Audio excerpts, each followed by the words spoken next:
यहाँ पे बजरंग बली का मूर्ति था, जी। हनुमान जी का। फिर यहाँ तुलसी चौरा था, यहाँ तुलसी में पूजा करती थी। वहाँ वहाँ पे वो अच्छा, शिवलिंग अब था। बजरंगबली जी और तुलसी का पेड़ कहाँ गया? ये भी तो देखिए यहाँ पर पुरुषों कुछ के नहीं जीवन है। संघर्ष को जानने से कितनी बड़ी क्रांति आई है। बेटा पहले पढ़ता नहीं था, फिर जब से महान पुरुषों को देखा, सुना, समझा, विचारधारा को समझा, तो पढ़ना शुरू कर दिया और पढ़ना ही शुरू नहीं कर दिया। यानी कि बिलासपुर है ना? वो अंबिकापुर नहीं, जहाँ पे जो बिलासपुर बिलासपुर में प्रोफेसर की जॉब पे हैं आज।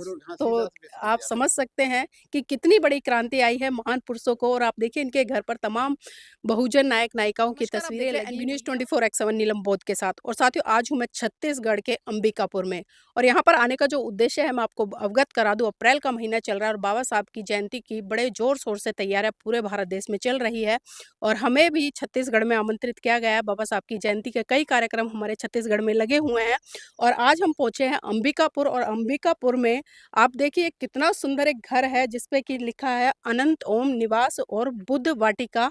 और गेट के बिल्कुल ही साइड में लगी है परम पूज्य बाबा साहब की जो एक फाइल है जिसपे कि भगवान बुद्ध हैं। पीछे जो पार्लियामेंट है, नेशनल फ्लैग है, और बाबा साहब के हाथ में संविधान है। और इधर भी देखिए दोनों तरफ यहाँ पर मतलब वही पिक्चर्स टाइल बनाई हुई है और बहुत ही खूबसूरत है। और थोड़ा आप अंदर आकर देखेंगे तो यहाँ पर देखिए बिल्कुल हरा भरा माहौल। और जैसे ही यहाँ पर बोर्ड पर नजर जाती है बुद्ध वाटिका, और सामने देखिए महात्मा बुद्ध। खैर, इससे मैं सहमत नहीं हूँ महात्मा शब्द से। संघं शरणं गच्छामि, आगे है धम्मं शरणं गच्छामि, फिर है बुद्धं शरणं गच्छामि। यानी कि वहाँ से स्टार्ट है कि बुद्धं शरणं गच्छामि, धम्मं शरणं गच्छामि, संघं शरणं गच्छामि। और बहुत ही खूबसूरत तरीके से ये तैयार किया हुआ है। और यहाँ पर पेड़ पौधे देख सकते हैं। यहाँ पर आदरणीय जी खड़े हैं, उन्हीं से जुड़ने का प्रयास करूंगी। सर, नाम क्या है आपका? एसके बोध। एस के बोध जी, मतलब बोध हैं? बोध अभी हुए हैं। अच्छा, अभी हुए हैं। ये घर आपका ही है? जी मैं। अच्छा, बोध कैसे हुए, क्या घटना घटी जीवन में? वेद मतलब ये है, महापुरुषों को प्रेरणा सुनने के बाद मेरा दिल में जो पहले का जो भाव था वो धीरे धीरे छूटने लगा मैं। और भगवान बुद्ध ने मेरे को ऐसा विचार डाला, बाबा साहब ने ऐसा विचार डाला कि मैं उसी में गदगद, सोता हूँ तो उसी उन्हीं का नाम, जगता हूँ तो उन्हीं का नाम, भले मैं कोई काम कर रहा हूँ तो वही उन्हीं का नाम आता है मैम। तो अच्छा, पहले कौन से धर्म को मानते थे? पहले मैम दुनिया भर का धर्म, कहीं जी। ये भूतनाथ, तो ये अमरनाथ, ये केदारनाथ, कुछ भी मानने लगते थे, है ना। मेरा पत्नी तो करीब 3-4 बजे तक खाना नहीं खाते थे सुबह से, जब तक पूजा नहीं, एक डलिया फूल नहीं चढ़ाते थे तब तक। मैं इनको देख करके मैं भी बोलता था, जी, आप भी आ जाइए। देखिए है इनकी जीवन साथी हैं, और ना, परिवार में जब महिलाएं जागरूक होती है तो बहुत बड़ी क्रांति होती है। है ना। जी। और टोपा भर फूल तोड़ेंगे, इसको इसको चढ़ाते, दर्जनों भगवान रखे थे। लेकिन मैं जब देखा कि इन भगवानों ने तो इनको कमज़ोर कर दिया, मेरे को कमज़ोर कर दिया, है ना, और बहुत मैं पीड़ित हो गया मैं, है ना। जो मेरा शरीर में कष्ट इतना उपवास करने पर हुआ है ना। लेकिन भगवान ने ये सब कुछ दिखता नहीं था, है ना। तब ने जो मेरा महापुरुषों ने बताया कि भाई पहले तुम अपने को ध्यान दो, भगवान है कि नहीं है वो तो अलग बात है। अच्छा, ये चेतना आई कैसे कि जब आपको बाबा साहब के बारे में पता चला हो, भगवान बुद्ध के बारे में पता हो? क्योंकि उससे पहले आपने कहा कि घर में बहुत बड़ी-बड़ी पूजाएँ चलती थी, आपकी जीवन साथी है सुबह उठकर फूल की टोकरी भरकर लाती थी, घंटों-घंटों तक करती थी, आप भी करते थे, रामायण का पाठ भी करते थे, और भी बहुत सारी चीज़ें। तो बदलाव कैसे आया? देखिए मैम, क्या है, हम लोग देश विदेश पहले घूमते थे जी। पेड़ पौधे के बारे में। हुँ। तो क्या है, उस वक्त एक ठो पत्रिका चलता था जिसका नाम था, 5-3 रुपया का आता था, उसको क्या पत्रिका नाम है मैं भूल गया। तो उसमें कुछ ऐसे सुनते थे, है ना। उस वक्त से कुछ मेरा ध्यान से इस सब में उतना विश्वास नहीं था। लेकिन मैं क्या है, वो जो एक मोबाइल चलता था छोटा छोटा, उसको देखते उसमें तो कुछ आता नहीं था, बस गाना सुनिए और फ़ोन करिए। तो धीरे ने मेरा लड़का बोला कि अब इसमें क्या है, बढ़िया मोबाइल रखिए, तो अपना बोला बढ़िया लिया, लेकिन तुम रखो, हम चलाता नहीं, पुराना वाला दे दो। उसमें जब लिया तो जैसे महापुरुषों को आगमन हुआ, वही सेम बात, है ना। मतलब ये फ़ोन से क्रांति हुई है। उनसे क्रांति हुआ है ना, क्योंकि पहले मैं सुनता था लेकिन विश्वास नहीं होता था, ये जी। अगला क्या कह रहा है ना? जब मतलब वो सब सुने में, जब आप लोग आए टीवी न्यूज़ पर, तो मैं बोला धन्य है भगवान जो कि इतना-इतना महापुरुषों ने हम लोग को ज्ञान बाँट रहे हैं और हम लोग कहाँ खोए हैं, है ना? तो ये है मैम, बहुत-बहुत धन्यवाद इन महापुरुषों को, आप लोग को, जो इतना अच्छा हमको जीवन पलट दिए, जी, है ना? आप क्या कह रहे थे? आप बताएँ, थोड़ा-सा आगे आ जाइए, बताएँ थोड़ा-सा। कैसे बदलाव आया? वही मैं तो पूरा डूबी थी यही पूजा पाठ में। जी। तो वही मेरा पति सुन रहे थे सब मोबाइल में, हुँ। तो फिर मेरे को बोले तो मैं अपना मन से करने लगे सब बदलाव, मतलब वो सब नहीं मानने लगे। ये महापुरुष का फोटो ला के लगाने लगे, तो मैं तो पगलाने लगी, मेरे को पागल लग रहा था, का ये सब कर रहा है, का ये सब कर रहा है। जी। हाँ, फिर सुनते-सुनते मोबाइल में सुन रही थी, ये सुन रहे थे, वो भी सुन रही थी, तो सब सुनते-सुनते मैं सोची ये सब गलत है, ये सब छोड़ना तो पड़ेगा। मोबाइल में ऐसा क्या सुन लिया आपने? अच्छा, जब से आपने जो संस्कृति पहले हिंदू धर्म में थे, पूजा-पाठ करते थे, वो छोड़ा है, उसके बाद में कोई नुकसान हुआ आपको? नहीं, कुछ नहीं नुकसान हुआ, कोई नुकसान नहीं हुआ? नुकसान नहीं हुआ। लोग तो कहते हैं कि देवी-देवता नाराज़ होते हैं, आपका विनाश कर देंगे।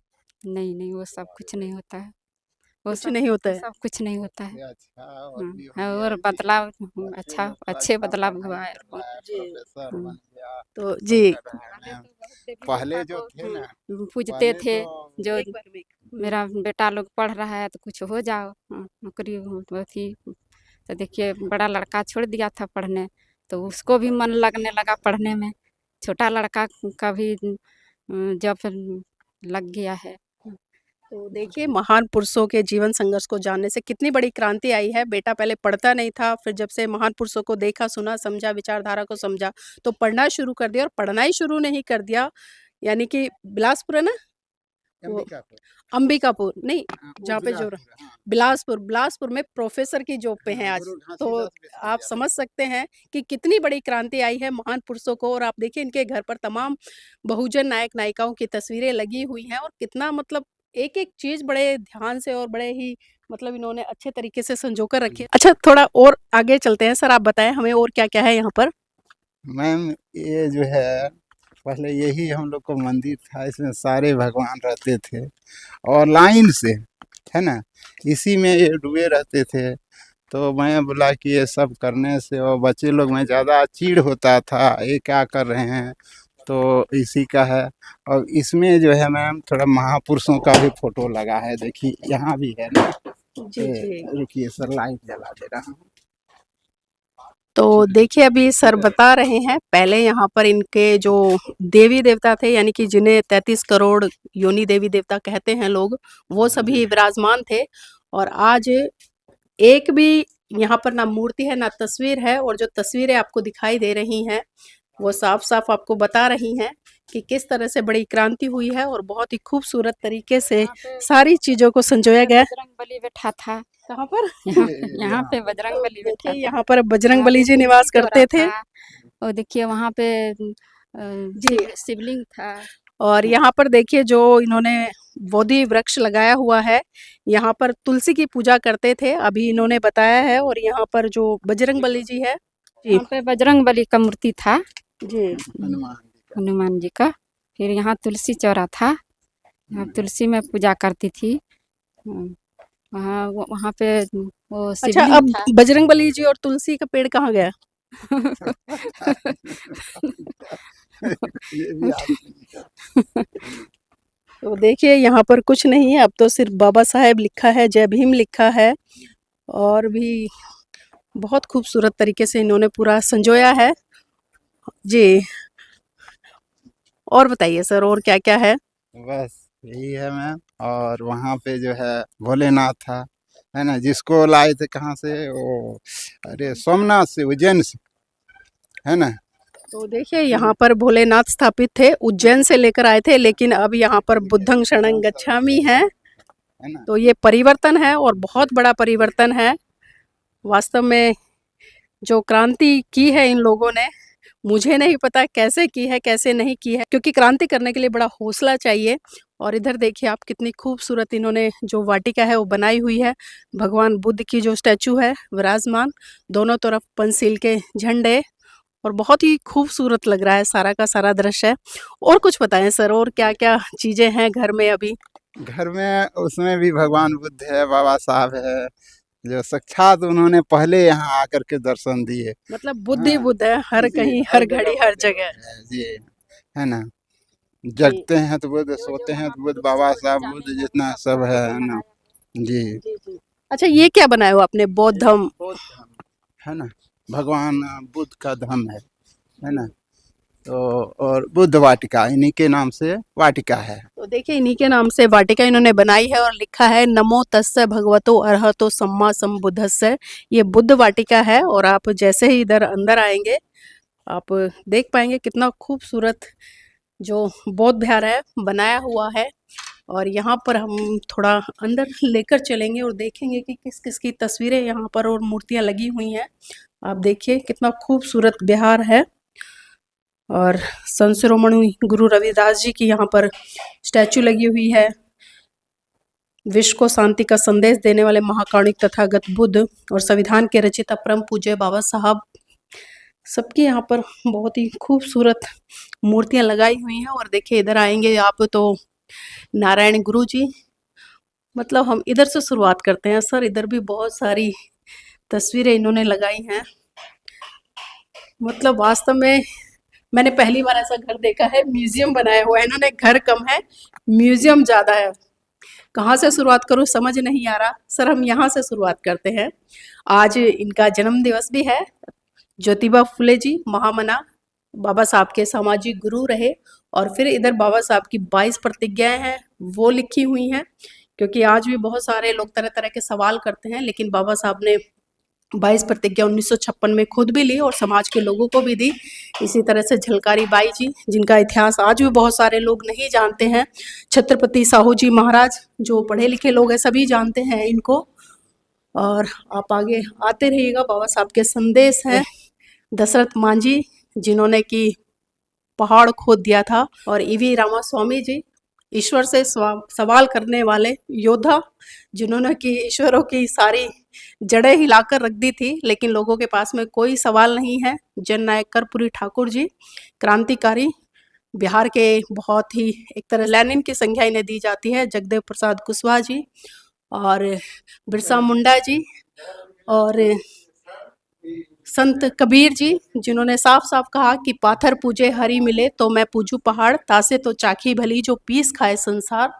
और आगे नारायण गुरु जी, वीरांगना फूलन देवी जी सभी जानते हैं, ललई सिंह यादव जी, भगत सिंह जी और सम्राट अशोक। तो आप देखिए यहाँ पर वास्तव में दिल खुश हो गया मेरा तो इन चीज़ों को देखकर। और जितने श्रद्धा भाव से इन चीज़ों को इन्होंने रखा है और परिवार में क्रांति कर रहे हैं। तो सर एक बार आप आ जाइए हमारे साथ में। अच्छा ये बताइए, आज हम यहाँ पर आए हैं क्योंकि आपके माध्यम से ही आना हुआ है, तो कैसा अनुभव रहा? बहुत अच्छा हुआ मैम, बहुत मतलब दिल से मैं बयान नहीं कर सकता। आज आप लोग आए तो कितना आज मैं आनंद हूँ, है ना। तो चलिए हमें भी ये बहुत सब अच्छा लगा मिलके। ये मेरा सब परिवार है, माता पिता है हमारे जो जी है ना। जी। तो परिवार की पूरी लिस्ट लगी है। माता पिता दोनों का पुत्र हूँ, ये मेरा पत्नी है, ये मेरा बड़ा लड़का है, उनका पत्नी है, उनका पुत्री है, ये छोटा पुत्र है और ये उनका पत्नी है। समस्त बहुत भाई। अच्छा, लेकिन आदरणीय जी आपने ऊपर लिखा है परिनिर्वाण, ये पिता माता, लेकिन उनके नीचे सबका नाम लिख दिया ना आपने। थोड़ा कोई सा कोई बाहर से आएगा तो हाँ, कंफ्यूजन हो सब जाएगा ना। मतलब नहीं वो कर पाया, थोड़ा वो जी है जी। ना, उसी से वो हुआ है ना। चलिए ठीक जी है सर, बहुत बहुत साधुवाद हमारे साथ जुड़ने के लिए। तो साथियों मैं चाहूंगी आप इस वीडियो को लाइक करें, शेयर करें और कमेंट करके अपनी प्रतिक्रिया जरूर दीजिएगा कि ये खूबसूरत दृश्य है, यहाँ की जो विचारधारा और हर कोने से आपको एक क्रांति की आवाज सुनाई दे रही होगी इस वीडियो के माध्यम से, कहीं ना कहीं महसूस कर रहे होंगे। और इधर भी बहुत सारी चीज़ें उन्होंने लगाई हुई हैं। तो बस मैं आपसे यही निवेदन करूंगी कि आप वीडियो को लाइक करें, शेयर करें और कमेंट करके अपनी प्रतिक्रिया जरूर दें।